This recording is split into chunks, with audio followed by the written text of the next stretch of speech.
دع الأيام تفعل ما تشاء وطب نفسا إذا حكم القضاء ولا تجزع لحادثة الليالي فما لحوادث الدنيا بقاء وكن رجلا على I am very, very happy to have on today Dr. Yasir Qadhi. Salam, doctor. How are you? Assalamu alaikum. How are you doing? I am doing all right. Very happy to have you on this very, very important topic for me. I think normally I haven't really given a background about myself, but I think it's important in this situation to give a bit of a background about myself. So Yes, please. you I understand. haven't met you yet, so this is the first time we're actually interacting. I've just heard a little bit about you, so I need to hear from you exactly. Also, apologize for a very blunt question, but I've never, it's my own fault. I have never heard of your podcast, so I need to know more about your podcast as well and a little bit about you. So if you don't mind, inshallah, let me begin the interview by interviewing you, and then it's all yours. Absolutely. So my name is Masood. I am a first-year PhD student at Yale University in the Department of Near Eastern Languages and Civilizations. My focus is late antiquity, early Islam, Quranic studies, and Semitic philology. Before that, I was at the University of Chicago, where I did a master's in Middle Eastern studies. I worked with Fred Donner. And before that, I did a master's in biological sciences at NYU. And then before that, I was an undergrad at the University of Illinois at Chicago. I started this podcast last year because I noticed that there has not been a strong attempt made by a number of people who could do this, but they, for whatever reason, have not, to kind of bridge these two different worlds when it comes to Islamic studies and learning. So the general goal of the podcast, the name is Bottled Petrichor Podcast. And what I do is that I interview individuals on any given topic, but I try to get different guests to talk about that given topic. So for example, I'll have a topic on hadith, and I'll have a scholar, Mufti Muntasir Zaman, who's really an expert in hadith, and someone who studied traditionally. And he also studied, I guess, also at university, but most of his learning. I'm really proud of him, mashallah. He's a budding scholar. He has a bright future, inshallah, ahead of him. And I want more people to know his name, Muntasir Zaman. More people should know his name, alhamdulillah. Go on. Absolutely. And then I would like to compare whatever he says with regard to hadith with another scholar who might be coming from a different background. This way, listeners kind of get, a different perspective, multiple views, and hopefully they can kind of appreciate the diversity of opinions that are available. That's pretty much the goal of the podcast. And other than that, right now I have a son, I have a wife. We live in New Haven, and that's pretty much what's important about me. Alhamdulillah. So you're starting your PhD at Yale, but you're in the Nelk department. And for our viewers, most of them don't know the difference between Nelk and Islamic studies. And frankly, sometimes we ourselves have difficulty explaining the differences between Nelk and Islamic studies. Let's just say there's some overlap, and then there's also some areas of emphases that are different. Obviously, Islamic studies does emphasize the anthropological, religious, cultural aspects of the religion and the faith. Near Eastern studies, it is said it emphasizes more on the language and philology more. But I mean, to be honest, a lot of people also have the stereotype that Nelk is something of the remnants of the old school and religious studies is of the new school in academia. I know that's a harsh stereotype, but that's something that is also floating around in the air. Also, many universities don't have two departments, Nelk and Islamic studies. Yale is one of the few that actually has both. And there is a lot of overlap. When I was at Yale, clearly, I don't want to go into too much detail. Those who know, there was a marked difference between Nelk and Islamic studies in terms of professors and in terms of students. Yet, we would be taking each other's classes. I took classes at Nelk, and Nelk would always be in our classes as well. But I think it was patently clear to anybody at that time, this was obviously 15 years ago. I don't know about now, is that marked difference, or even, dare I say, some whiff of tension even between the two? I don't know, asking all these questions. Is that still around, or is it now gone? It's much less. I've heard some rumors about that stuff before, but right now we're like brothers and sisters pretty much. A lot of the students in the Nelk department take classes with professors in the religious studies, and religious studies students take classes with Nelk department professors. We work together a lot, so I think that tension is a bit less now. I can't speak for the way it was before I came, but this is definitely how it is now. Okay, obviously the big names in Delk are no longer at Yale, and that makes a big difference. Also, you have new people in Islamic studies, so things have changed at that. But anyway, nice to have you. And by the way, your name is really exotic. What is the name of your podcast again, you said? Bottled Petrichor podcast. So a lot of people have no clue what petrichor is. Petrichor, isn't that the smell from the dew, right? Yeah, something like that. I guess when rain falls, Exactly. on dry earth, that smells. Yes. It's a very good smell. I mean, I like it a lot. So bottled petrichor. I really like that title. Okay, it does, the earthy smell after rain. That's what petrichor is. So, okay, mashallah, good. Bismillah, the floor is yours. Okay, Shaykh, I just wanted to get some, I guess, introductory questions out of the way. You grew up in Houston. You were born in Houston. You grew up in Houston. You spent some time abroad. You are the son of immigrant parents. I think your daughter's a physician. Your mom's also in the sciences. So I wonder, what was it like kind of growing up in this, I'd say maybe the first generation of American Muslims without, what we have right now? What was that like? And then how did you shift from being an engineer, a chemical engineer who worked for Dow, into, who you are right now, someone who pursued Islamic studies at the Islamic University of Medina? Yeah, so my father was one of the first immigrants that came from Pakistan to America back in 62, 63, way before most people started coming. He did his master's and then PhD in biology. He's a professor. He taught at medical school, but he never became an MD. He's teaching at the medical department. My mother also has a master's in microbiology, and she worked as a microbiologist. I grew up between Houston and also Jeddah, Saudi Arabia, because my father was a professor at King Abdulaziz University in the medical school. That's not COVID, by the way. That's my cough. We have to excuse ourselves when we cough these days, explaining, inshallah, it's not COVID. So I grew up between the two worlds, but even in Jeddah, I was in a very elite expatriate bubble of Westerners. I never spoke Arabic. Those people who know, back in the 80s, if you got a job as an American or British, you lived in your own place, you went to your own private schools, and it was a very different experience growing up in that. And I'm very happy that Allah blessed me with that. But I was more Western than Eastern, even in Jeddah.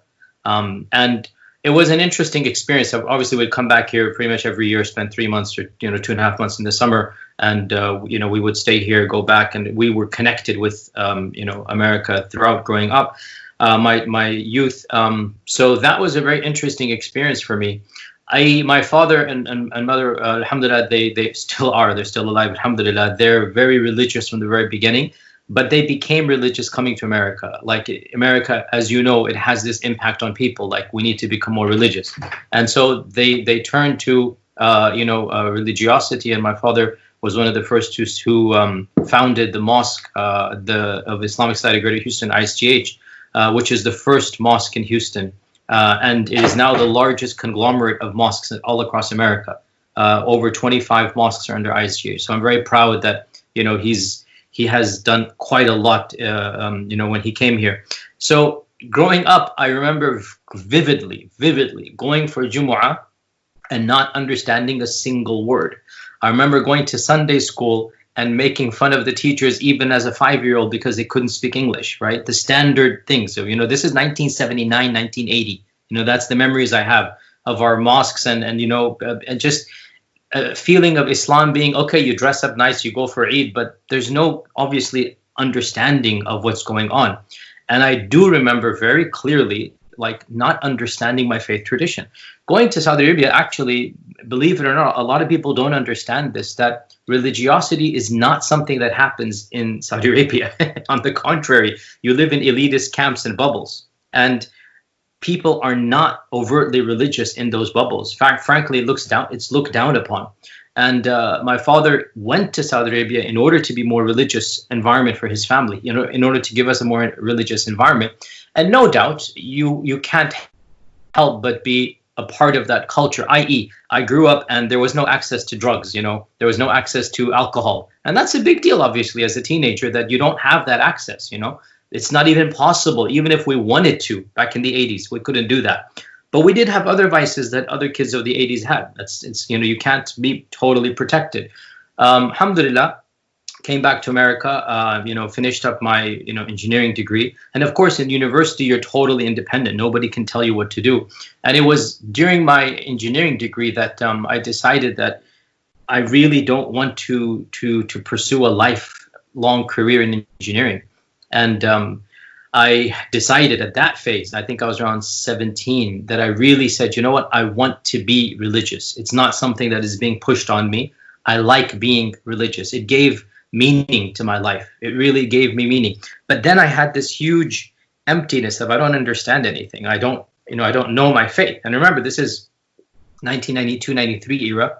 Very little is in English. There were no what we call bona fide ulama who speak English as a first language. That just didn't exist. The people I knew were Siraj Wahaj and Jamal Badawi. May Allah bless them. They have done an immense amount of work. We owe them so much. But obviously, they're not bona fide trained ulama. They are preachers and teachers.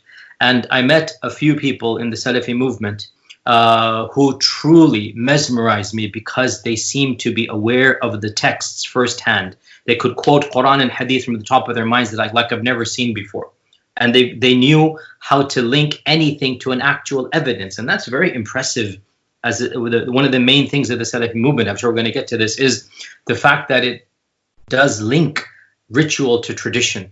It links ritual to classical textbooks. It links lived daily experiences to scholars 1,000 years ago. And it's very, very mesmerizing. And so along with this spiritual epiphany, I meet these people in the Salafi movement, and I'm like, this is just, I can't live my life without learning more about my faith. And I, decided to then give up my career in engineering. Alhamdulillah, I graduated. Alhamdulillah, I worked at Dow Chemical so that I had a little bit of experience, and I knew what I'm giving up. And I thank Allah for that. Wallah, it's such a blessing from Allah that I actually have a degree in engineering, because I wanted to leave in the middle of the degree.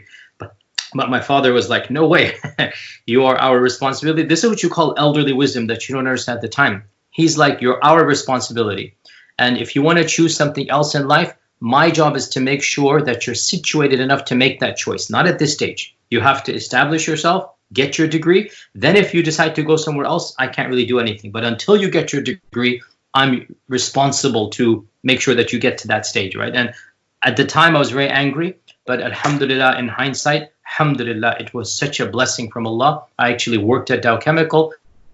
I got experience on the ground. I wrote a 3,000 line code in Fortran about polymer synthesis in the lab. So I still remember bits of it here and there, the concepts, what I needed to do. And I realized I don't want to do this for the rest of my life. And I applied to University of Medina, which at the time was unknown. A lot of people, again, don't understand. 1993, 94, nobody had heard of the Islamic University of Medina. Frankly, it's the first batch of graduates that are now making it well known these days. Otherwise, it was unknown in the early 90s. There was not a single American graduate that was active in America, in the early 90s. Nobody had heard of this university. There were some American graduates that were still living in the Middle East and, doing whatever they were doing, but they were unknown in this part of the world. And I knew about it because of my closed Salafi circles, obviously, because that was aggrandized. And so I decided to apply, and alhamdulillah, one thing led to another, and here I am. And I think I answered your question way more than what you asked. Does that answer your question? I mean, absolutely. But you started the PhD program at Yale in what year? I applied 2004 when I was still in Medina, the last year of my Medina master's degree. The Medina master's was 5 years those days, by the way. It was I got the old system, and I thank Allah for that. 5 years of the MA, and then the PhD technically is 5 to 7 years as well in Medina. And I decided after 9/11. 9/11 was a very eye-opener for me. People say it changed their lives. It definitely changed my life, even though I was in Medina when it happened. Because before 9/11, I had always dreamed of doing my PhD from Medina. And at the time, there had not been a single Westerner, forget American, single Westerner that had ever finished any PhD program from any of the departments. And I was slotted to be the first, not just American, but Westerner. Nobody had ever got to that stage because it was so difficult to even get in. Hardly, I think before me, if I'm not mistaken, one person or two maybe has a master's in its 40-year history.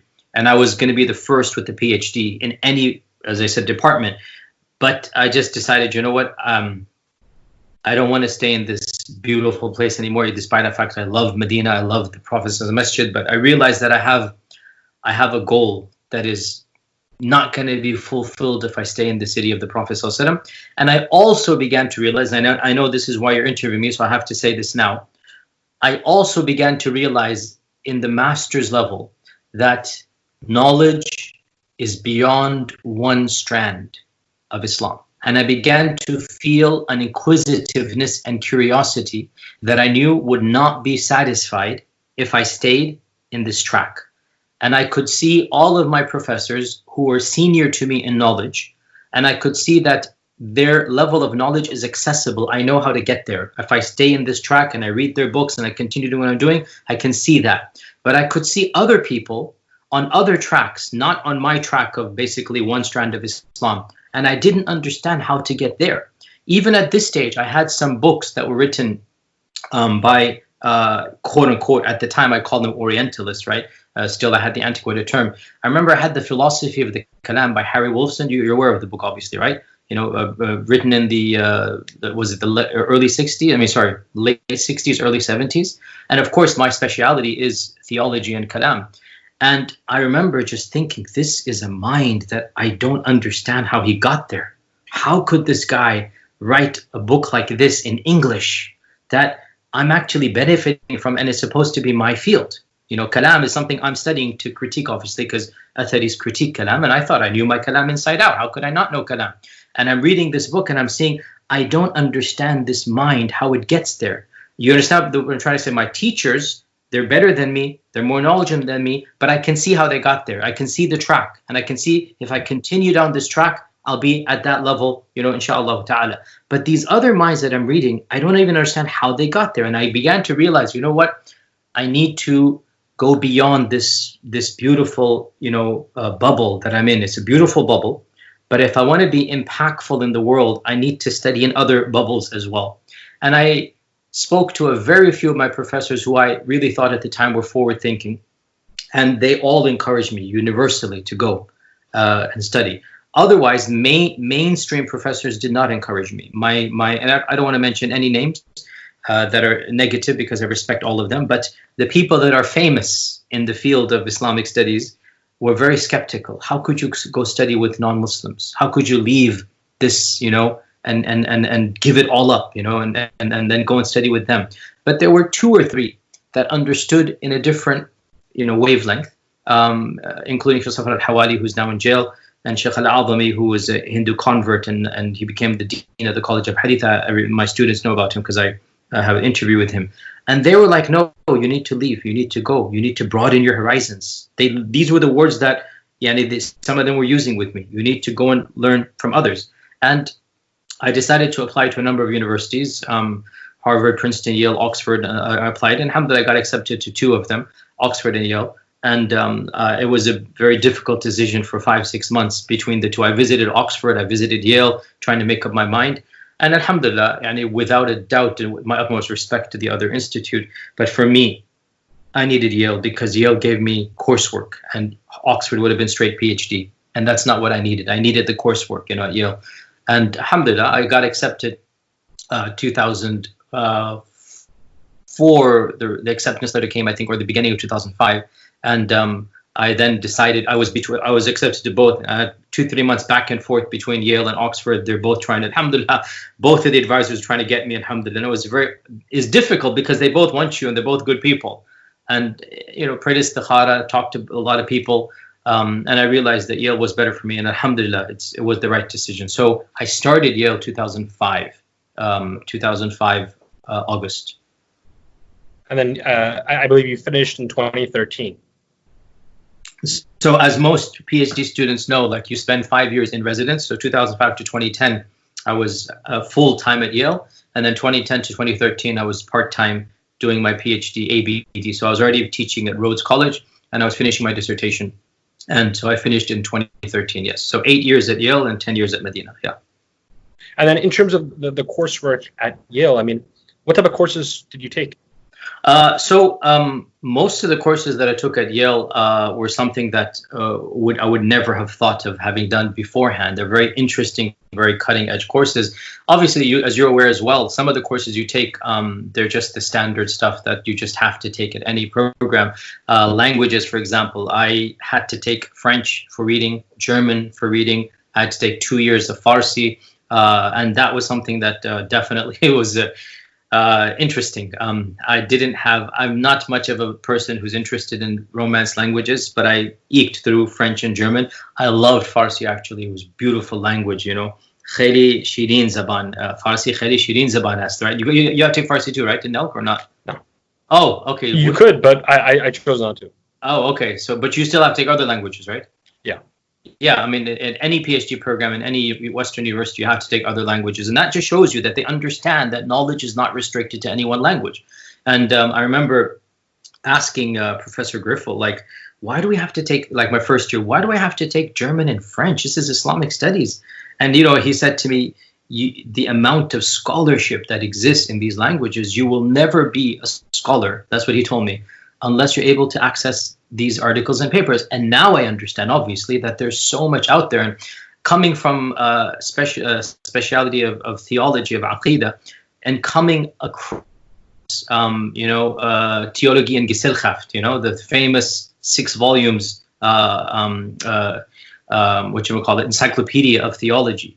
And even though I was just learning German, but to go through this and to see a book like this had been written in German, my mind was abuzz, because I could just imagine if I had that book in my master's, how much benefit would have been to me. And of course, it's just recently been translated, Religion and Society in 2nd and 3rd century of the Hijrah, which is, of course, by Brill. But anyway, so I took languages. What else did I say? I mean, I took a lot of courses. I took Arabic manuscripts. I took a class on Arabic manuscripts. There's no such thing in University of Medina, learning about Arabic manuscripts. You're being introduced to the concept of, you know, how you approach a manuscript and how you examine it and how you figure out if you have multiple manuscripts of the same book, how do you link the two of them? Is there a common source? So all of these things are very interesting techniques, never done where I was studying. Also, we took advanced courses in Islamic history, and that's, I think, one of the biggest vacuums of any seminary in the world. Azhar, Deoband, Nadwa, Jamia Islamiyya, all of them, they are very superficial when it comes to history. But Western academia is insistent on history. You need to study history. I took multiple classes on history. I took an entire class on this history of Islam in India, which was, again, eye-opening to me, by one of the world specialists in Indian Islam. She was from an atheist Hindu background, but really eye-opening. Obviously, the Middle East, the Mamluk, I mean, took all of these various history classes. You're probably aware, one of the world specialists of Mamluks is in Yale. And just to get exposed to that expertise and to know the sources. I took a class about the proofs of the existence of God, because that's Frank Griffel's one of his things. An entire class about, and again, it's just 3 people in the class. It's not like 50 people. One of the first classes I took, which was my introduction to Western epistemology. Again, it's so vividly seared in my memory that I've said this memory multiple times, and people have heard this from me in multiple interviews, but it really impacted me. That this was the first class that I took at the graduate level, and that was an entire class on Fakhruddin al-Razi. So an entire semester about one person. Again, these classes don't exist in the Eastern worlds. Medina doesn't have something like this. Azhar, they don't have these types of things. And I remember thinking, we're doing a whole semester on Razi. How much is there to do on Razi? And I walk in, it was just me, one other student, and Frank Griffel, 3 of us, right? The whole semester was in a room in the library, and we just meet every week. And I'll never forget when we walked in, Frank Griffel says to me, and I'm sure he doesn't mind me saying this, we're also good friends. Frank Griffel says to me, and again, this is 15 years ago, so things have changed, meaning his own knowledge has changed. He says, I want to confess to you, I have no idea about anything of Fakhruddin al-Razi. I don't know anything. And I'm like, what? I just walked into a class and you're supposed to be my professor and you're telling me you don't know anything about Razi. And he turns to me and he goes, you, Yasir, know more about Razi than I do. And I'm like, of course I do. I mean, he's wrote in my head, I'm thinking, I don't know Frank that well at that time. It's still new. Right? But then he said something that just totally shook my world. And the rest of the semester was just one eye-opener after another. But in this class, we're going to study how to study Ar-Razi. And that just blew my mind away. Like, what? And then one thing after another. Every week, we all three had an assignment. And the teacher, professor, and the two of us were equally contributing to that assignment. So the first week, I still have the binders. All of my binders in my classes, my life, I still have them. The first week, the question was not write a biography of Fakhruddin al-Razi. No, the question was categorize the primary sources of the biography of Fakhruddin al-Razi and mention their biases and paradigms. Think about that question here, right? Like, at an undergraduate level, write a biography of Fakhruddin al-Razi. No, this is now a PhD program. Categorize the primary sources. Where do you get his life? I want to know the primary, not the secondary. I want to know the first group of people who talked about al-Razi and tell me their biases. Tell me where they're coming from. Tell me I should know, their motivations and whatnot. And again, this was eye-opening to me because, again, coming from Medina, my instinct immediately, well, I'm going to go to Sir A'lam al-Nubala of al-Dhahabi, But then al-Dhahabi, with my utmost love and respect, is coming from a paradigm. And al-Razi is from a different paradigm.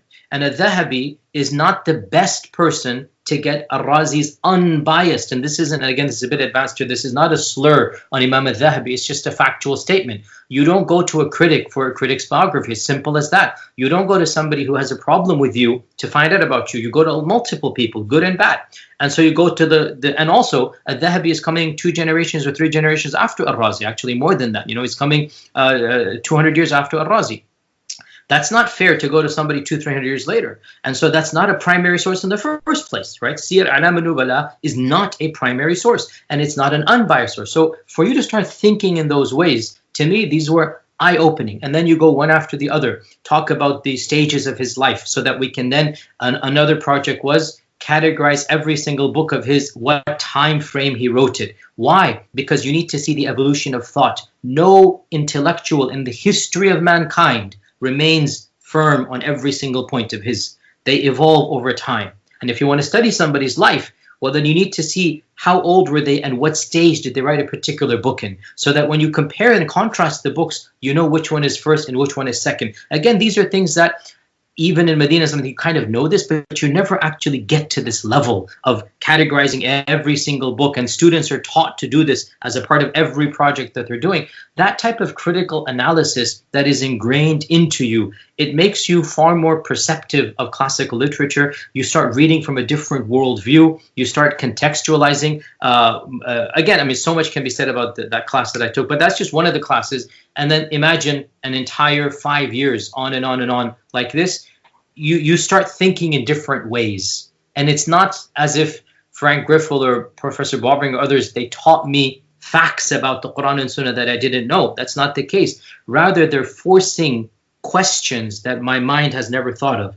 And my own knowledge is then bringing answers that they don't necessarily know because it's not their area either. But it's a matter of paradigm. It's epistemology. It's how you think. It's how you contextualize. That is what the Western institutes will teach you, along with a lot of facts, by the way. So again, much can be said, but history.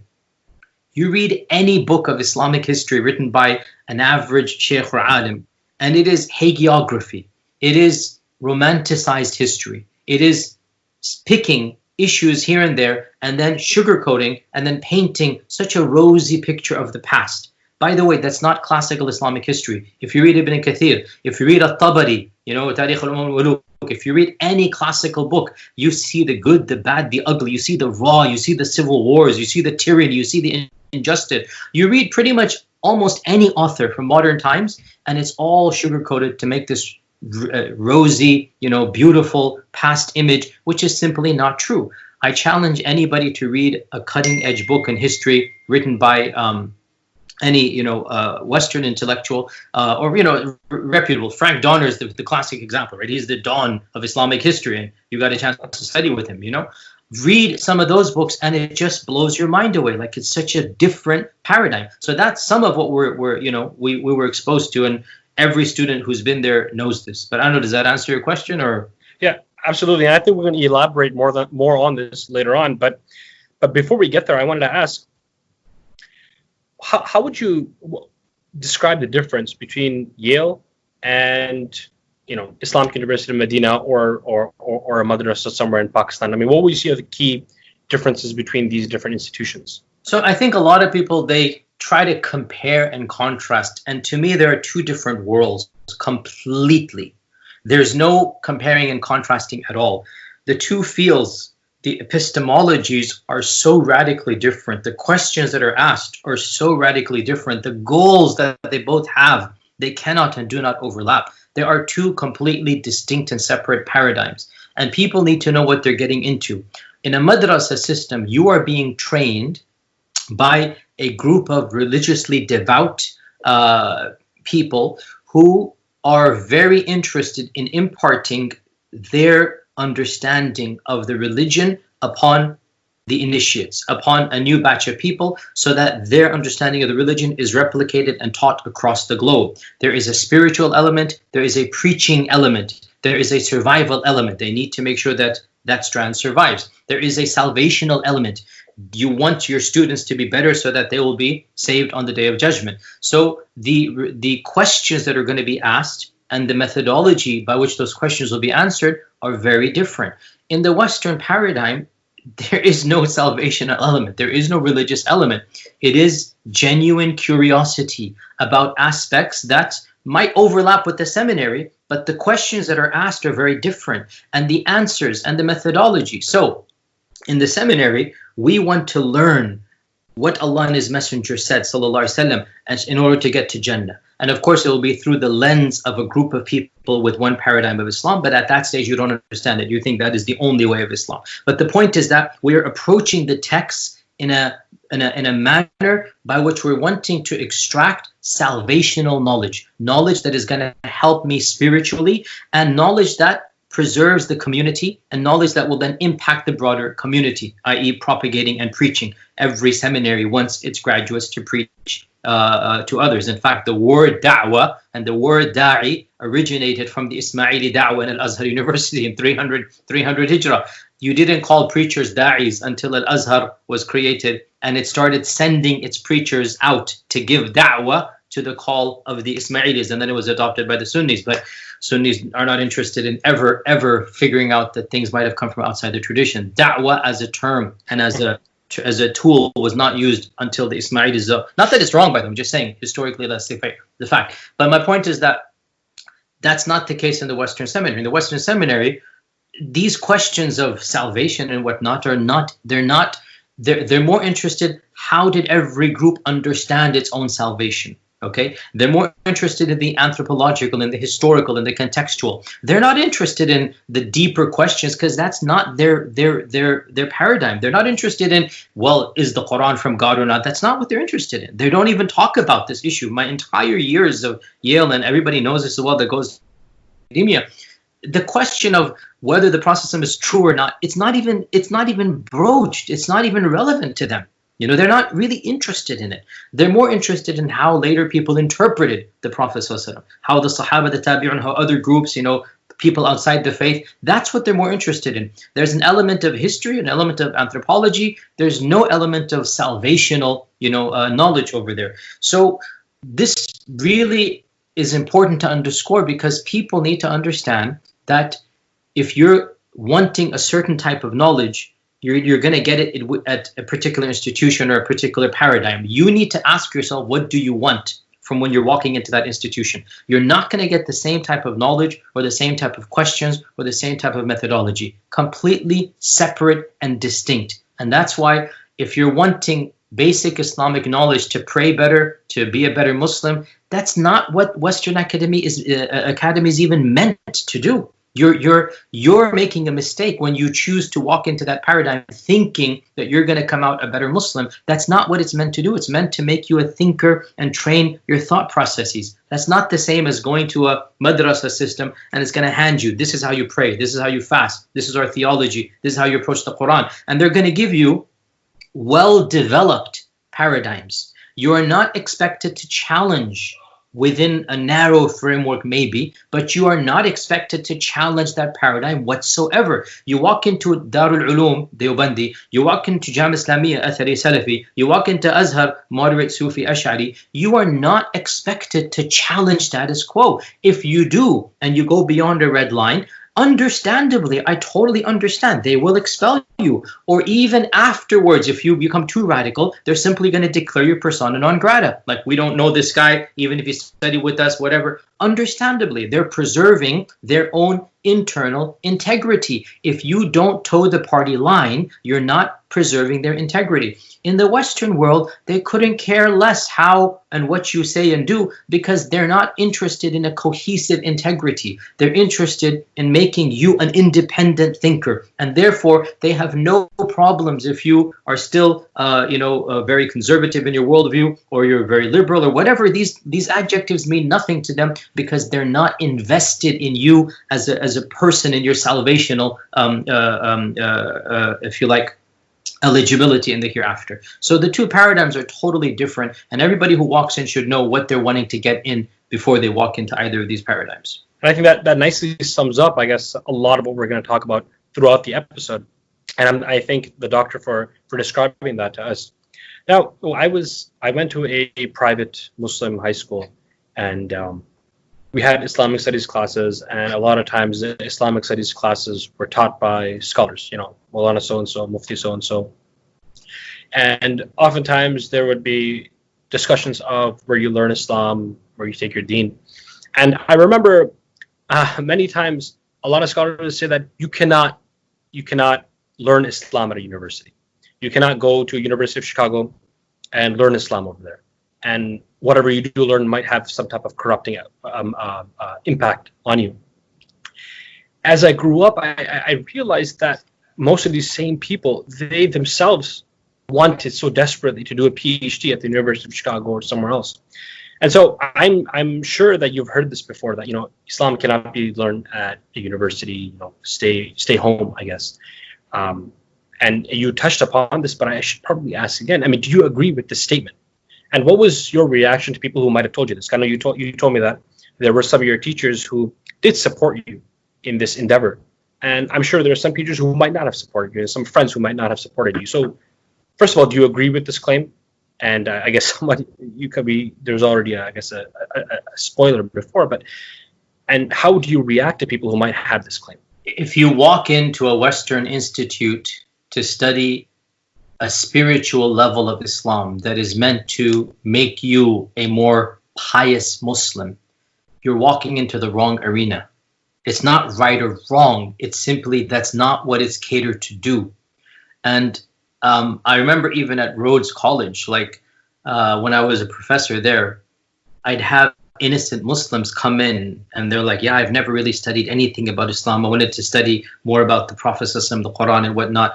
I'm like, I really appreciate that, but for that you need to come to my halaqah in the masjid, because I had a regular halaqah in Memphis. I'm like, look, I appreciate you coming here, but you do understand this is a class at a university, and I'm going to be teaching in a different style and manner. I mean, ironically, there were times when I was teaching the seerah in the masjid and I was teaching the seerah in Rhodes College. And it's not as if I'm preaching wrong or right. Everything I say is correct. I mean, I would never say something wrong. But it is that what you're deriving from the seerah in the university and how you're presenting it is very different than what I'm saying in the masjid. It's a different context. So it's a bit broad to say you can't study Islam at a university. Rather, I would paraphrase that, or I would rephrase that and say, if you want to study Islam to be a more pious Muslim, and your goal is just to read the Quran as a muttaqi and to derive some benefit from the seerah, then Western academic institutions are not made to do that. You're walking into the wrong place. However, if you wanted to study critical thinking, if you wanted to study epistemological tools to make you a better thinker, not necessarily more spiritual, but it's not as if it goes against spirituality. I don't think I'm any less spiritual than I was, and I ask Allah for thabat and firmness, but it's a different type of awareness. If you're wanting to be challenged outside of your nice comfort zone and box, then yes, you're going to find Western academia very stimulating, and you will be exposed to things that, in order to answer them, you're going to have to study your tradition, And in the process, you will come out a stronger believer. But there is a risk. And that risk is you might not come out a stronger believer. You are walking into a very difficult zone where some very difficult facts that are typically not said or you're not challenged with. And I don't want to mention too much here because most of my viewership would never have heard of these things. But there are elements in our history, there are elements in our tafsir literature, there are elements in the seerah that are there for anybody to read, but we kind of just gloss over them. And in the Western institutions, they're not going to gloss over them. They will cause you to reckon with your own tradition in a matter that Sunday school will never do. Any book of seerah, without exception, has elements of just toning down. That's why when I taught my seerah, I made it a point. I'm not going to expunge anything. And that's why I went into some very difficult topics. And even the ones I went into, some of them went a little bit and I pulled out and I didn't really go that deep. But I made it a point. I'm not going to sugarcoat because I kept on saying this line in my seerah. If you listen to it, I'd rather you hear it from me than anybody else. I'd rather you hear it from me than anybody else, right? And again, you listen to my seerah, the incident of the quote-unquote satanic verses, right? I mentioned the theories out there. People are not even aware of this. The incident of, Zainab bint Jahsh radiallahu anha and the whole issue is there. And again, listen to the seerah, to listen to the you're not going to find this in any book of seerah at all. Modern book, you find it in the classics, So Western universities are going to, Islamic studies, are going to bring these very difficult aspects that are found in our tradition, but are overlooked, glossed over, sugar-coated. They're not really made up and center. And for me, one of the most difficult things, and people know this from my lectures, was the issue of Quranic manuscripts, ahruf, qira'at. This is a confusing topic for any person within the Islamic tradition. And dare I say, every advanced student from within the Islamic tradition knows that the concept of ahruf and qira'at remains unresolved. They can parrot answers that they've memorized, like I parroted answers in my book 20 years ago. They can parrot answers of a Suyuti and a Zarkashi and a Tabari and a Jazari. They know what they said, but every advanced student without exception, and I know this because I was there and I know students I've spoken to it, and I challenge anybody to actually, disagree with me on this who knows their stuff, that it's still a gray area, that people are still wondering what is the 7 ahruf and its relationship with the qira'at and how does one resolve this and that. Now, people have simplistic theories, and you know what? They're inherited, jilan ba'da jil, generation after generation, and we inherit them and we keep them along. Okay, you enter Western Academy, they couldn't care less about your inheritance. They couldn't care less about what you've been taught. And they have zero respect for the tradition. It's not disrespect. It's just that they don't have respect. There's a big difference between the two. They don't care if you are in awe of your tradition. Good for you. Here are all the facts. And let's see if we can figure out a theory for them. And for me, and I remember clearly this, that I knew my ulum al-Quran inside out. I mean, I've written a book about it. If anybody doubts, and I'm not trying to brag or boast, if anybody doubts my knowledge, they can read my book that I wrote when I was 20 years old. That was the book I wrote when I was 20 years old. And they can see for themselves, I knew my stuff in the classical tradition at the age of 20. Now I'm entering Yale, in my early 30s now, another decade, now in my mid 40s now, and I'm still doing research on these issues, by the way. And I think I know my sciences of the Quran because I've memorized and regurgitated, but deep down inside, there are these issues. You walk in and they start prodding. They start saying, that doesn't make sense, and you know it. And they start shining lights. And they bring you things from your own tradition that I've read and I knew. But of course, you keep them aside. You don't really think about them. And you are forced to deal with your own heritage in a way that you've never been forced to. Why? Because, and I hate using this example, but there's an element of truth. You all know, or I don't know, is it a different era or not, this famous story of the emperor with no clothes, right? Where the emperor is walking around without any clothes, and everybody's too embarrassed to point out the obvious. But since everybody's too embarrassed to point out the obvious, everybody assumes that, I guess, the emperor must be wearing clothes because nobody's saying the obvious, right?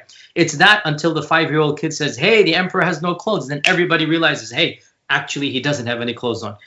A lot of times there are certain facts, quote unquote, or I should say certain interpretations that have a similar analogy in our own tradition, where we are taught this at the madrasa, and I look around and my entire class is saying, yes, writing notes, my shaykh, all of the teachers are saying it, And I'm like, okay, I guess I just don't understand then, right? Everybody's saying it. It's got to be the case. Then you walk into these Western institutions and they just blasé, completely casual say, yeah, the emperor has no clothes.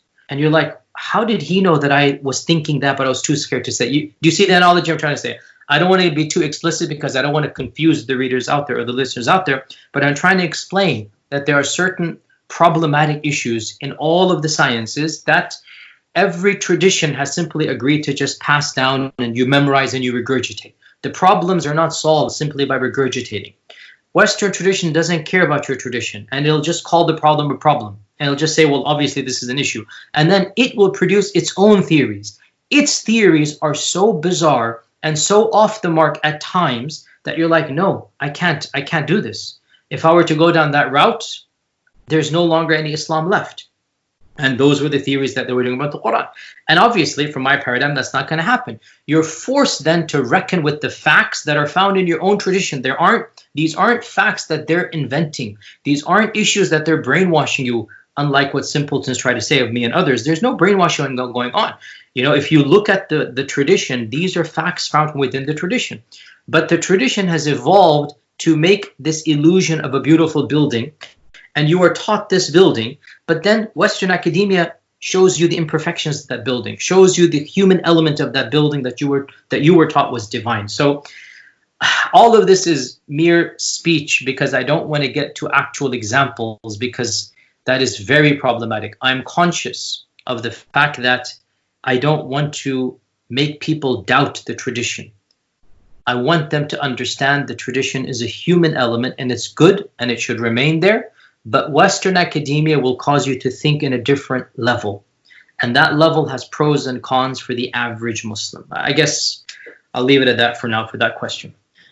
I mean, I somewhat agree with you. I definitely think that there are certain blemishes that are uncovered in Western academia. But I wonder, on the opposite end, was there anything that you were kind of, so-so about, and then you go and then you learn it from at Yale, and then you begin to appreciate it even more? Like any field or any specialty or anything like this? You're talking about from the Islamic sciences paradigm? Yeah. I mean, I don't think that the Western academia, I already appreciated Islamic sciences. I mean, again, realize I spent 10 years in Medina. Alhamdulillah, all of the mainstream fields from fiqh and hadith, and I had a passion in qira'at and Quran, ulum al-Quran. It's not as if Western academia taught me to appreciate. However, I guess because I already appreciate it, saying there was no lack of appreciation from the beginning. I guess if anything, it caused me to appreciate the polymath nature of so many of our ulama that we look up to, Suyuti and Ibn Taymiyyah and others. The very fact that they could master so many different traditions and so many different knowledges and sciences and writing about them, I think that's one thing that I think I appreciated more. But in terms of a science, I never had any negative about a science anyway. So I still appreciate all the classical sciences of Islam. It's just that I appreciate them from a different manner now, if that makes any sense. Yeah, absolutely. So I'd like to move on and just ask you more about your time at Yale and the fundamental differences between your time there and your time at Medina. So how would you say that the style of education was different between the two institutions and your relationship with your teachers? Like at Yale, there's a lot of papers. I mean, we have to write so many papers. Is this the same thing you'd be doing at Medina? No. Is there more of an emphasis on exam? Or I got the old system, which is now no longer existent. It was, and I'm pretty sure there's not that much difference, except that it's a bit watered down, I've heard, but pure memorization. Very, very little critical thinking. In fact, you are not allowed to challenge beyond a very narrow spectrum. You're not allowed to challenge because that is the goal of a madrasa, is to cause you to memorize and to cause you to regurgitate.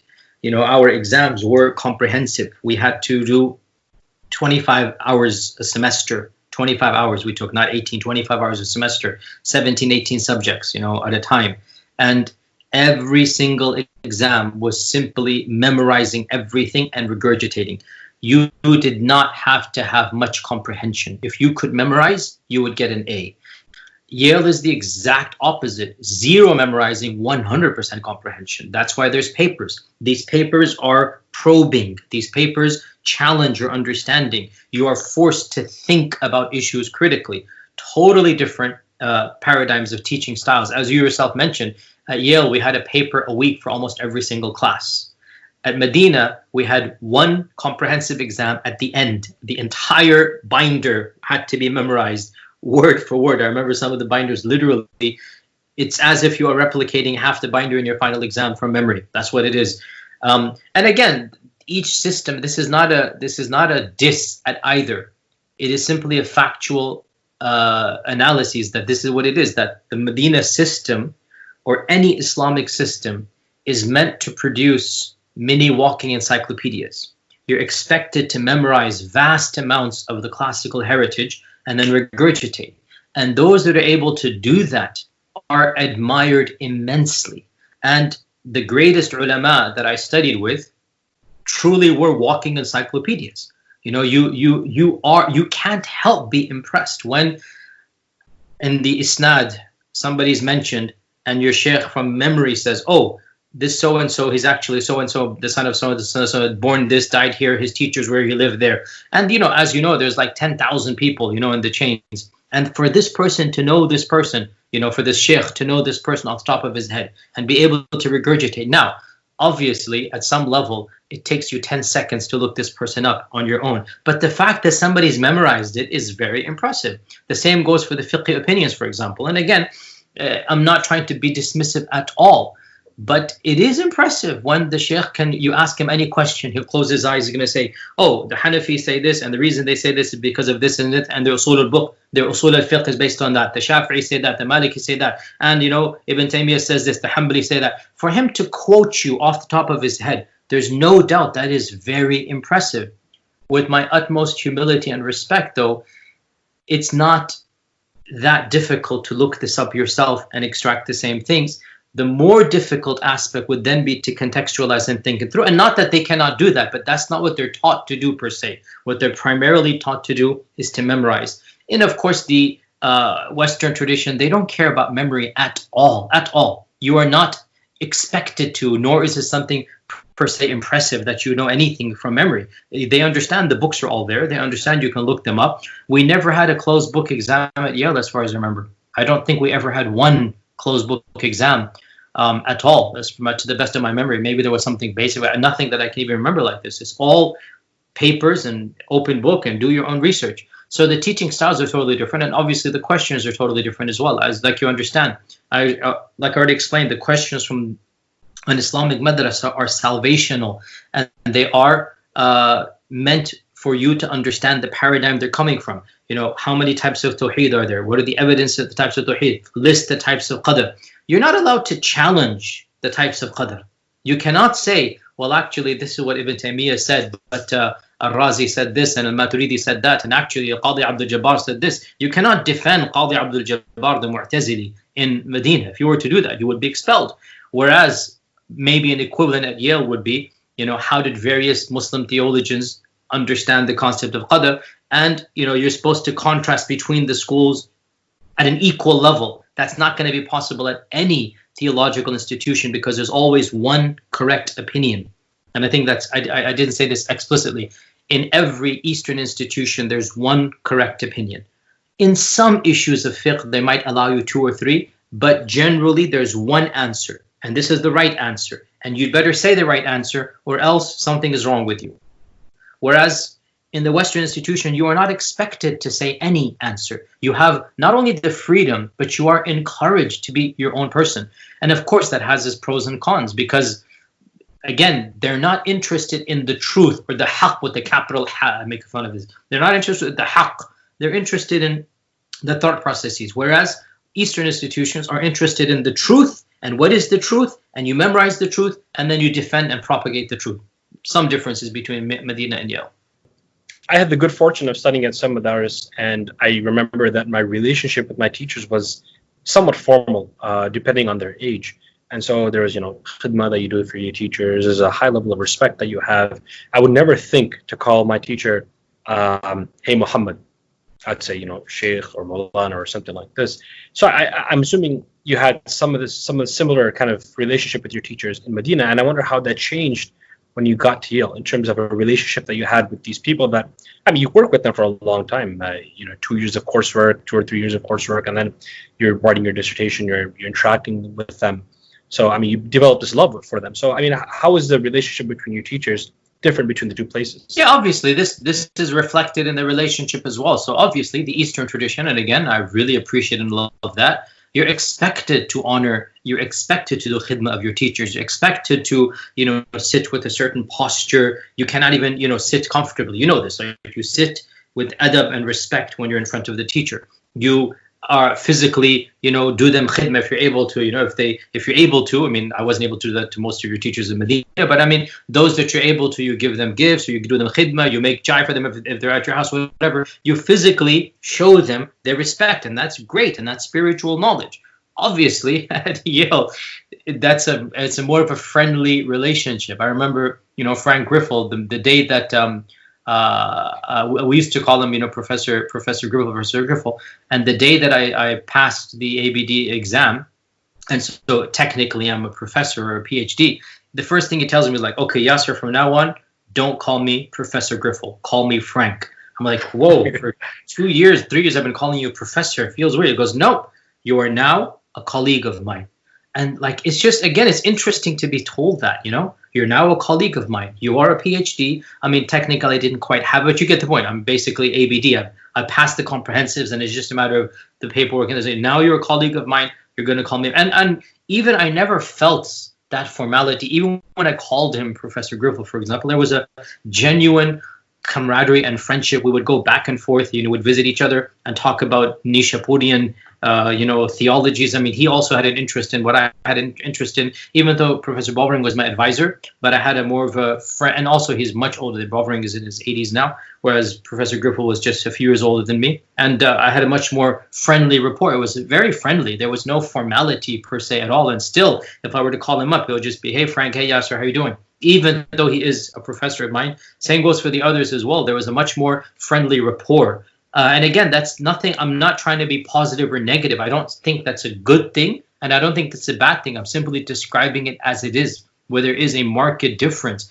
I don't want that to be imported to Medina or Azhar. There should be the Islamic etiquette of ihtiram to your shuyukh. But again, the teachers at Western institutes are not shuyukh, and they don't have the spiritual lineage and baggage that would require have that requisite for the respect. There's nothing wrong with that. People need to understand, different worlds, different paradigms, different ways to deal with them. So, yeah, there was no ihtiram that was given to the teachers at Western institutes. And what about your relationship with your peers? I mean, you're an individual who's Muslim, very clearly Muslim. You've studied at an Islamic university elsewhere. You're sitting in the classroom with a bunch of people who are studying these topics, which at times can be something that's that relates to you on a very deep level. And I mean, how is your interaction with them? I mean, does people might be uncomfortable with other individuals studying the tradition in this way? So I was wondering, what was your relationship with your peers? No, alhamdulillah, I never had any issues with my friends and peers. Some were Muslim, many were non-Muslim. I think it's just a matter of your own attitude and how you deal with it. And I was never domineering about you have to follow my view or else. I mean, people knew that I had my views, and I was very vocal about my views wherever I went. But I was always respectful, and I never had any issues with any of my colleagues and peers. Obviously I was closer to some than others, and I guess inevitably, generally speaking, the one practicing Muslims that were there. And by the way, I don't know if you're aware of this, but you do know that in the early 2000s, very few practicing Muslims were in academia. This is changing within your generation in particular, right? When I entered academia, hardly anybody was publicly observant in Western academia, in Islamic studies. I mean, obviously, in Islamic studies, obviously, yeah. Right? It was a different realm. I mean, it's only been a generation when Edward Said in his Orientalism wrote, Islamic studies, Muslims need not apply, right? It's only been one generation since Edward Said wrote that, where there were no Muslims and Arabs even in academia. in Islamic studies. And Edward Said called them out on that. Things began to change a generation ago. But as most people are aware, even up until a decade ago, it was quite rare to see a visually observant, i.e. a bearded Hafid al-Quran graduate of Medina. It's still rare, by the way. To this day, there hasn't been a Medina person that's come to any Western, as far as I'm aware, in Islamic studies after me. So it's still not that common, but it is, alhamdulillah, much more acceptable for an observant Muslim. I attended an AAR conference, was it 2 years ago or 2 years ago, I think. And I was so happy to see, alhamdulillah, so many people that are of, hijab. And not that I'm judging others, I'm simply saying that was not common 15 years ago at all. And so things have changed. And I'm always grateful to Yale and to Professor Bovering for quote unquote risking me, because someone like me coming from an observant and practicing, and I was always like, the beard is here and everybody knows I'm coming from Medina. It's not something that is typical in Western academia, as you're aware even to this day. But alhamdulillah, things are changing and more observant Muslims are now coming, and that is now becoming acceptable, and I think that's a very positive thing overall. But in my case, there was never anything negative, alhamdulillah, that I can recall. Some students you got along with and others you didn't, but that's the case in any institute. No big deal there. And then I'm assuming you taught, well, you have to have taught at Yale. So I was wondering, what did you teach, and did you bring anything from your time at the Islamic University of Medina in teaching these classes at Yale? So Yale, being, I don't know if it's changed, but when I was there, they were very, very particular about this, that graduate students could never independently teach, because they wanted the prestige of only the professors teaching the undergrads, right? Almost all other institutes in the world require graduate students to teach undergrads. Yale did not want that. Yale, and I don't know if it's changed or not, but when I was there, you could not teach an independent class because they wanted, and Yale is a very small university compared to Harvard and Princeton. Yale is one of the smallest of the Ivy Leagues, and they pride themselves on their small classrooms, and they pride themselves on the ratio of the professor to the students, and they pride themselves on cutting edge professors teaching 5, 10, 20 students, and so we could not independently teach. What we did was that we became TAs for 2 years. It was a part of our contract. And so I was a TA for multiple classes in history and Islamic studies, in modern Islam, in the class on atheism, by some professor, world famous professor. So I was just a TA. And a TA sometimes takes over a class or two, and I did that, but doesn't teach the entire class. So a TA can stand in for a class or two, and my professors encouraged me to do that. So I would actually teach an entire one class, not a semester, just a class or two in the whole semester. But other than that, I would be in charge of discussion sessions. And so that's a very important requirement of Yale, that almost every class has a verbal discussion. And so as the TA, you are in charge, not the professor. So you get to interact with the students and then rehash or reteach them verbally what the professor has taught them in class.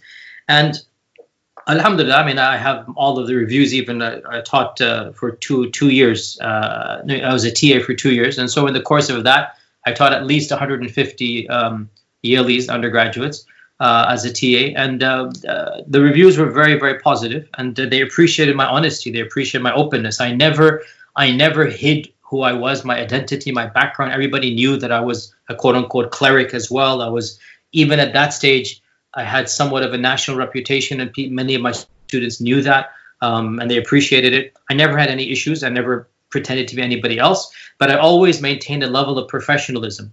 So I had to be careful, and I still have to be careful. You don't become preachy at a Western institution. You need to know the lines of being preachy versus being academic. And that's a very clear line. And alhamdulillah, I never, in my entire 15 years, never was that an issue. People understood what I'm saying versus what I believe versus everything. So I never had an issue with that. But Muslims need to understand, you cannot give da'wah as a professor. I remember at Rhodes, actually, this is a different thing. Somebody wanted to accept Islam in my class, came to my office, and I said to him, like, well, in order to continue this conversation, you're going to have to come to my masjid. I literally said to him that we can't do this on premises. Alhamdulillah, I'm happy, but you want to continue? And he came to the masjid. We continued. Alhamdulillah, he accepted Islam in the masjid, right? I can't do that on class because I didn't want to, I mean, technically it's allowed, but I didn't want the far right person to jump in and say, oh, this guy's doing this. And I don't want that to happen. It's ridiculous to do that. You're going to lose your career and job over something like this. And you're like, you know, this is something possible outside the classroom. Inside the classroom, you cannot become preachy. You wouldn't want this to happen from another, faith paradigm. You wouldn't want a Christian to come and give da'wah to your child in college either, would you, right? So you have to monitor that issue of how you say things. And if somebody is interested in the spiritual side, you say, well, that's great. I'm happy for you. Let's talk, outside campus. And I would do that. In my time at Rhodes, by the way, alhamdulillah, a number of students embraced Islam. But I never became preachy on campus. You see what I'm trying to say? I would always continue the conversation off campus with that. So kind of just going back to the structure of the different, between the two universities, in more of a madrasa setting, you cannot just jump into the study of Bukhari or something like this. You have to go through several books. So I wonder, was this different at Yale? I mean, did you notice that there was a disregard for prerequisites, or would you say that the prerequisites weren't as stringent or weren't as strong as they should have been? And what about the Arabic? Arabic, as we know, is a very important language in our field. How would you compare the level of Arabic knowledge between the students and the teachers of the two institutions? Of course, there's no prerequisites at Yale. It's a totally different paradigm, completely different paradigm. The whole notion of having certain knowledge before you get to other knowledge is something that is very much a part of our tradition. How else to say this? Like, they don't give respect to what we give respect to. The whole sciences of hadith is not something they respect. So why would you need to know the sciences of hadith when you approach Bukhari, right? Why would you need to know their prerequisites? From the perspective of the Western institutes, these prerequisites are a human tradition. And they have the full right to approach Bukhari with their own prerequisites, as you do with your own prerequisites, right? So it's not a matter of disrespecting from their perspective. It's a matter of, you have invented a construct, you have invented a ladder, and you're going to use that ladder to get to your sources. Good for you. They're going to say, we are not obliged to follow that ladder. We're not obliged to go through that system. That's what you have invented. We want to approach it from a totally different perspective. So no, they don't have those prerequisites at all, because that's not the way they're looking at it. And again, it's difficult to explain over an interview, and those who took my class in the Islamic seminary are aware, because we went over these in more detail, and they've seen themselves firsthand. In an interview, it's difficult for the average person to understand this. And that's one of the reasons, by the way, these interviews are awkward, because it is so easy for somebody, and I have plenty of them, to just find that 10 seconds that they don't understand, and they just make a video clip out of it. And it's just that it's one of the nuisances I have to deal with in Allah Musta'an. But your other question was about Arabic, and definitely that's another issue as well, that most of the Western academy, because of the fact that they're studying as a second language, their grasp of Arabic is not like it is, ours. Definitely most of us, I know for sure myself, I understood Arabic better than any of my professors, and I understood Arabic texts better than any of them when we were reading them in class. But still, they had knowledge that I did not have. And they had access to knowledge I did not have. I'll never forget, Dimitri Gutas, right? So I took a class with him, one of the dons who has a lot of positives and negatives, but let's not say anymore. I took a class with him, and he brought up an issue, and he gave us a reference, and he goes, oh, it's this in this source, and he said it in Greek. And we said, oh, we don't read Greek, sorry. So he said, oh, okay, don't worry. He wrote us something else. He goes, this is in Latin. Surely you read Latin, right? He goes, no, we don't have Latin either. He's like, and then he gave us a third language. I forgot what, and like all of us looked at, we don't have this as well. He got so frustrated. He goes, my God, what has happened to Yale? How can they accept students who don't know any of these languages anymore, right? And we were doing a class on Arabic and Islamic studies with Gutas, okay? So Sure, he doesn't know Sahih al-Bukhari like I do, but he has references to Islamic writings in, ancient, German, or not ancient German, but in pre-modern German. He has issues that we were doing Arabic grammar, by the way. We were doing Arabic grammar, okay, in that class. And there are treatises written 400 years ago in Latin that he wanted us to look up about how the West is looking at Arabic grammar. The first treatises of Nahu were written in Latin. The first treatises in the Western world were written in Latin, obviously, right? And we're doing the history of Arabic grammar in the Western world, right? And he's just spouting things from the top of his mind, and he's saying, look at how they view the Arabic language, look at this, and he's comparing and contrasting. And again, I've studied the Alfiyat ibn Malik cover to cover, and I know Arabic Nahu from within the tradition infinitely better than Gutas, no question about it. But there are knowledges that are separate than my nice, beautiful bubble. And that is, for example, how Western philologists, how Western language experts are looking at the Arabic Nahu and how they're categorizing. And that's useful, it's very interesting. It'll also help you teaching Arabic to Westerners because they've looked at it from a different paradigm than Easterners have, for example. And I did not have access to that knowledge. Now, is that knowledge useful to a madrasa student? Probably not. Not at all. But is it useful to a professor of Arabic studies? Definitely yes. Is it useful to somebody who's going to teach Arabic to a Western audience? Definitely yes. Is it useful if somebody wants to enter Jannah? Not necessarily, So it's just a different type of knowledge that they have that I don't have. Again, I can give other examples as well, but I think it's clear to say that simple classical reading Arabic was not their forte. And sometimes they would struggle, sometimes they would make mistakes, sometimes they would have recourse to dictionaries. That's the reality. I think what it really underscores is that we need trained Muslims who understand the tradition to enter these fields and to take the good and to hone the bad and to produce a higher level of scholarship. That's one of the things that I'm encouraging people to do that are qualified to do that.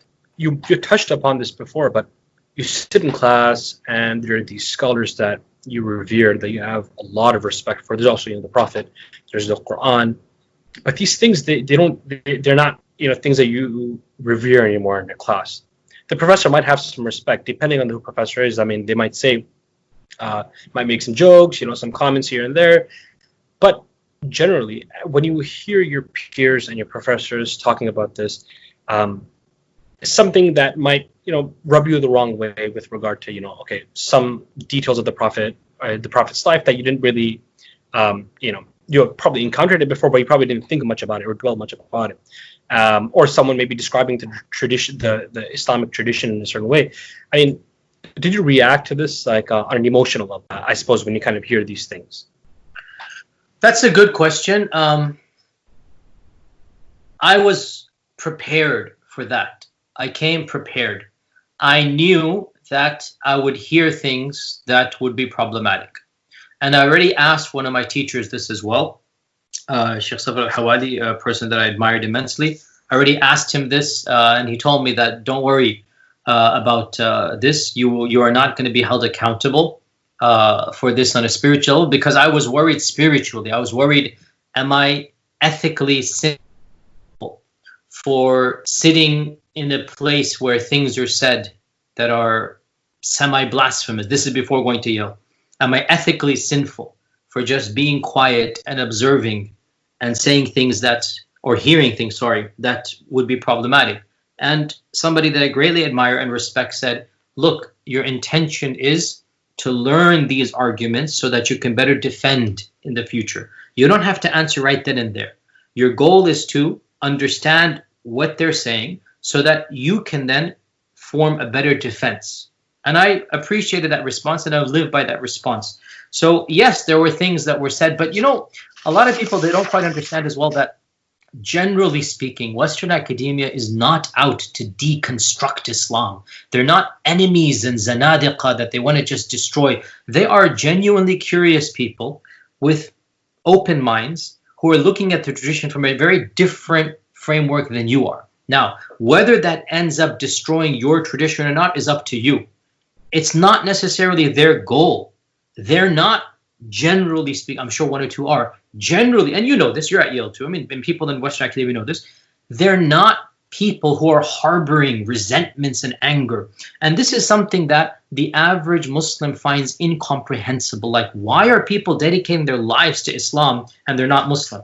And that's because they've never met these people and never interacted with them like me and you have, like other people have. People don't understand that the Western world is full of people that are intellectually curious. And they just decide to take a career, not because they have a spiritual investment, but because their curiosity has been piqued and they make a career out of it. They have no actual goal per se about wanting to brainwash you or not brainwash you. That's not their goal. They're just curious and asking questions and researching and writing papers, and they're taking you along for a ride. And it's up to you how much you want to be impacted or not. So was that answering your question? Or Yeah. And before I go into the next question, I should probably ask, are you critical of anything with regard to the Islamic University of Medina? And what's your attitude towards it right now? So I consider it to be one of my biggest blessings that Allah has blessed me with. After Islam and after my parents, the fact that I went to the University of Medina for 10 years, it is something I am proud of. It is something that I am humbled that Allah blessed me to do. I have absolutely no regrets whatsoever. It shaped me. It made me who I am. I benefited immensely from it. And I have tried my utmost in the last 20 or 15, 20 years, actually, subhanAllah, how long has it been? So it has been 25 years, subhanAllah, since I stepped foot in Medina. I have tried my utmost to never utter any disparaging comment about the people or the system. I have utmost love and respect for them, and it has shaped me. And as I said, I'm grateful to Allah for Medina. That having been said, every institute of Islamic learning, without exception, understandably and justifiably, has a specific methodology and a specific theology and a specific ideology. And it wishes for its students to absorb and imbibe and then reproduce that specific understanding of Islam. And again, that is understandable. Obviously, someone like myself who was a part of that paradigm and agreed with it and then decided to move on, it has created, not intentionally from my side, some tensions between the official narrative, between some of the scholars of that paradigm, between many of its graduates, and between myself.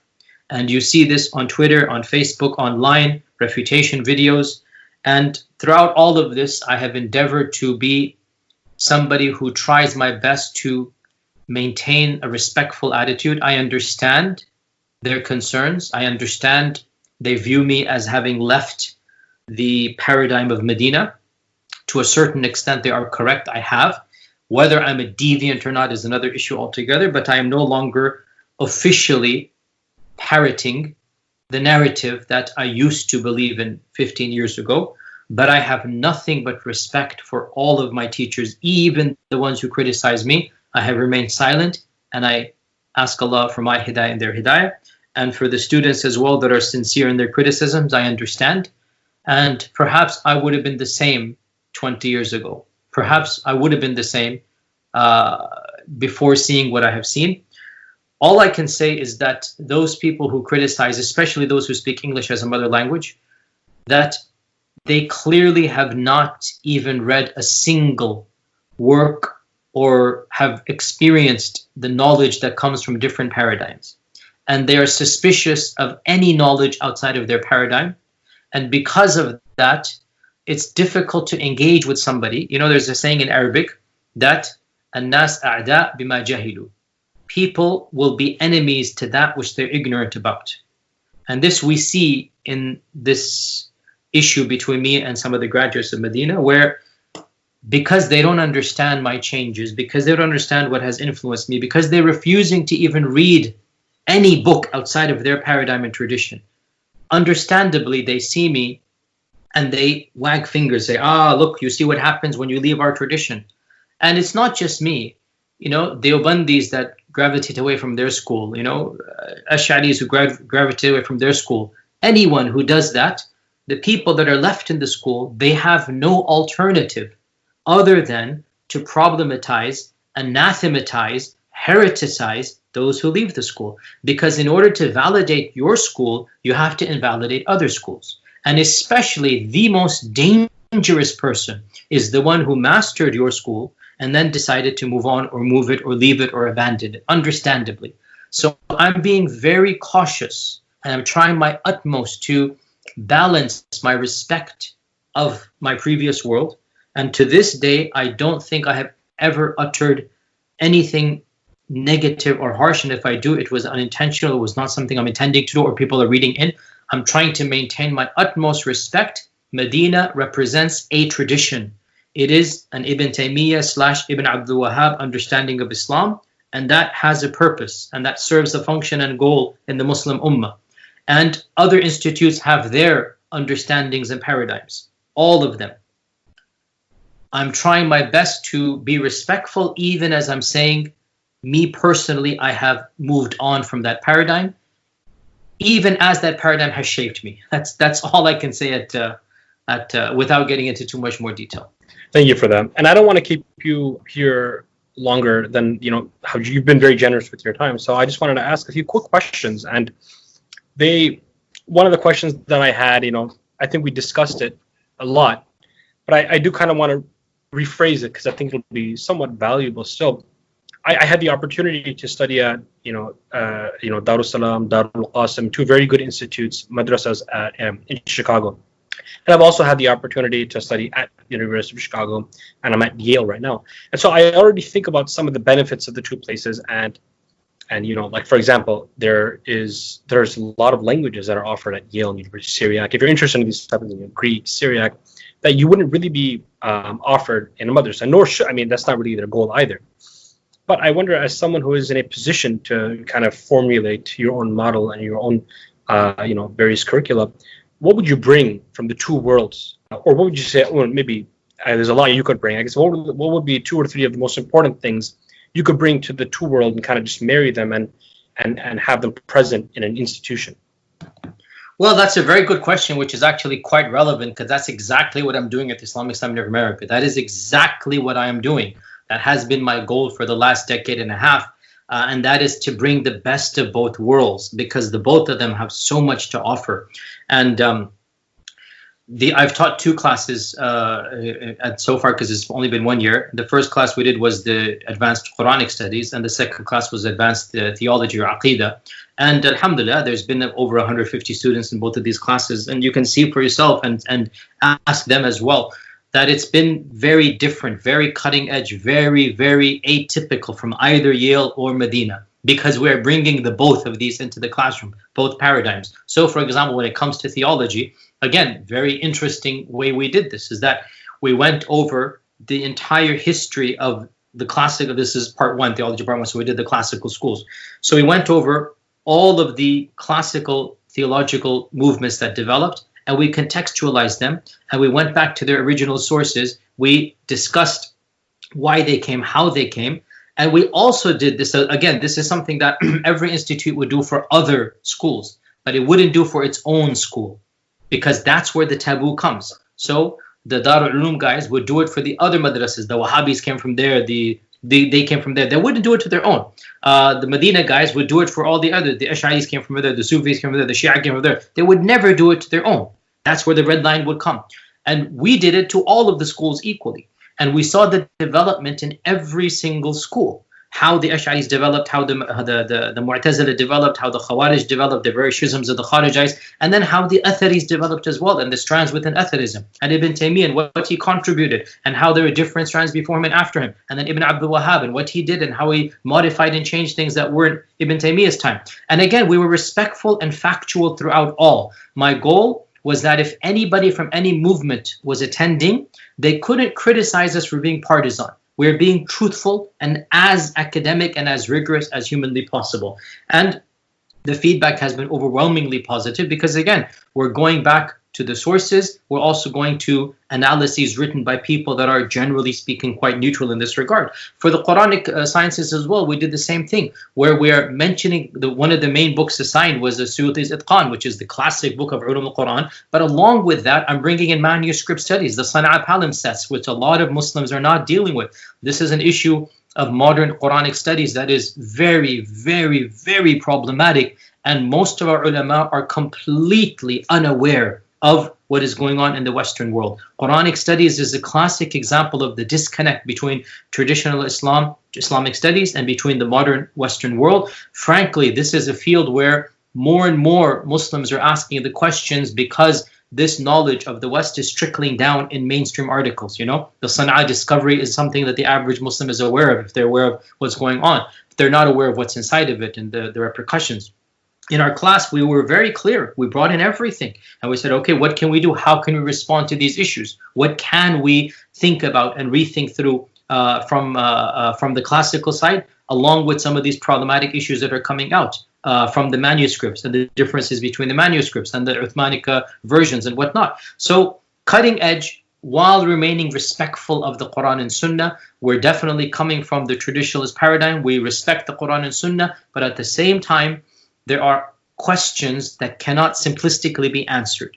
And to answer those questions, you need to be willing to break away from the tradition, not break away from the Quran and Sunnah. And again, that's something very unique, where I personally had to make a decision that I'm not going to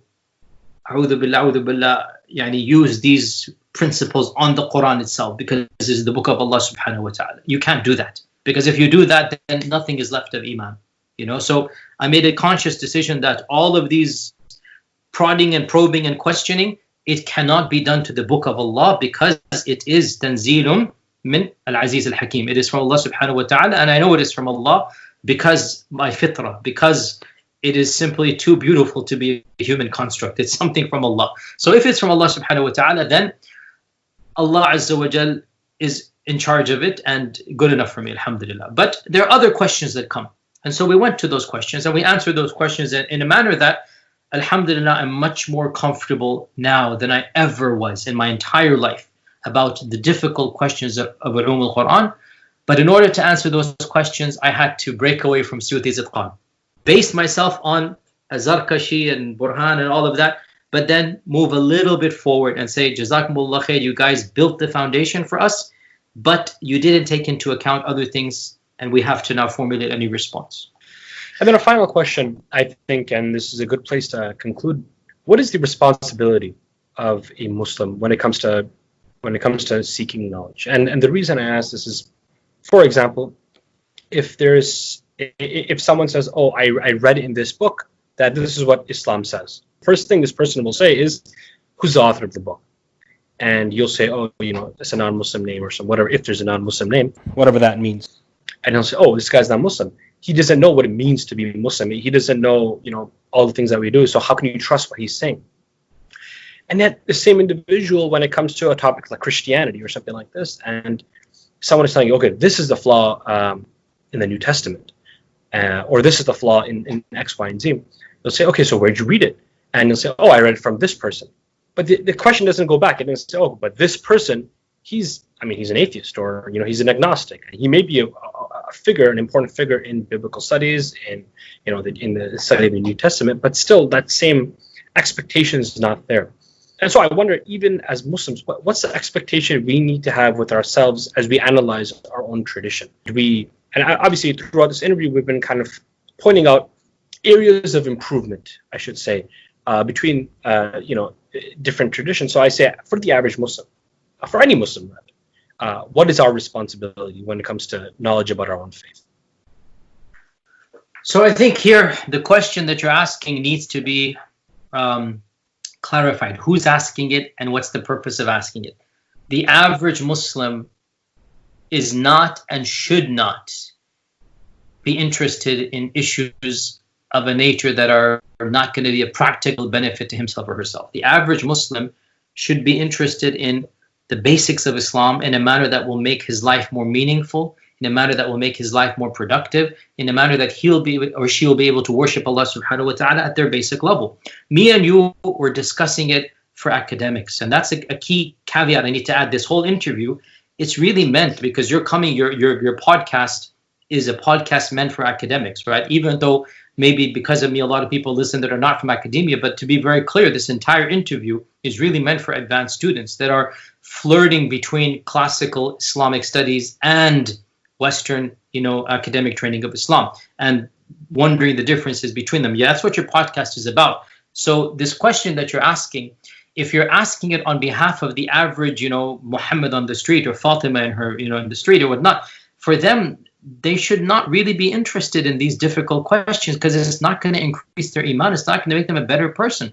But if you're asking about the madrasa student who is very interested in advanced studies and is not satisfied with his own madrasa system, for that student, I will tell them that if they have enough iman and faith, and if they have enough of a traditional background training with those two caveats, and they're brave enough to be willing to change their mind, then yes, they should not care about the religion of the author. They should not care about the paradigm of the author. Go ahead and study as much as you can. But you have to have enough of a background, both iman-wise and knowledge-wise, to be able to venture into the lion's den. If you're not going to have either of the two, then in that case, definitely it is best that birds of a feather flock together. If you're satisfied with your mainstream Deobandi circle, stick with your mainstream Deobandi ulama. If you're satisfied with your Salafi circle, stick with the Salafi ulama. If you're satisfied with your Ash'ari circle, stick with those ulama, no problem. Don't worry about the others then, and don't criticize the others as well. Let them be, and you be happy in your nice little bubble, but recognize that it is your bubble. And recognize that other Muslims have their bubbles and they're just as happy as you are in yours, and there's no need to go beyond. The famous statement of Ibn Sirin that this knowledge is this knowledge that you're seeking is your religion. So be careful who you study your religion with. It applies to the average Muslim who wants to study the religion to come closer to Allah and His Messenger. It does not apply really to the one who wants to study anything and everything to be a better defender of Islam, especially in the modern world. You cannot close your blinders and not study other traditions from people that are not Muslim. So that's something that needs to be very clear here. Religious Muslims who are interested in studying Islam for their own personal religiosity, it is definitely best that they stick with their own religious tradition. And they should and they must look at the backgrounds of the preachers and teachers that they are listening to. And in my opinion, as I've said many times in public, any strand of mainstream Islam is inshallah acceptable to the average Muslim. Any strand of mainstream that respects the Quran, wants to follow the Prophet ﷺ sunnah, any strand, the average Muslim is not going to be punished by Allah for not knowing the details of the other strands. We should not make sectarianism a big issue.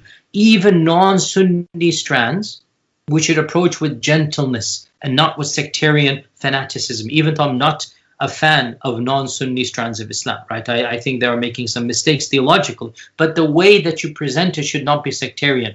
Birds of a feather should flock together within mainstream Sunnism. Outside of mainstream Sunnism, if you're able to influence in a gentle manner, influence. Otherwise, live and let live.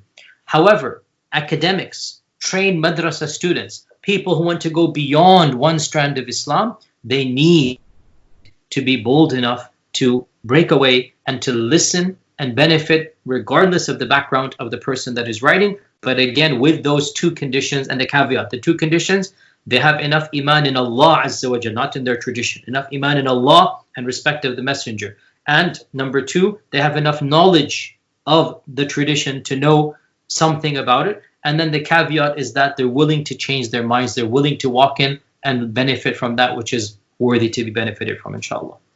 Thank you so much, Doctor. I'm sure a huge amount of people will benefit, especially as the rate of Muslims going into academia increases. I'm sure a lot of people will benefit from your advice. Thank you again so much for being a guest today. And with that, salam. لا يزال الخير حيا لا يزال، إن في الدنيا سلاما وظلال. أخبر الأيام أنها في وصال، قم بنا وانظر لآيات الجمال، قم بنا وانظر لآيات الجمال.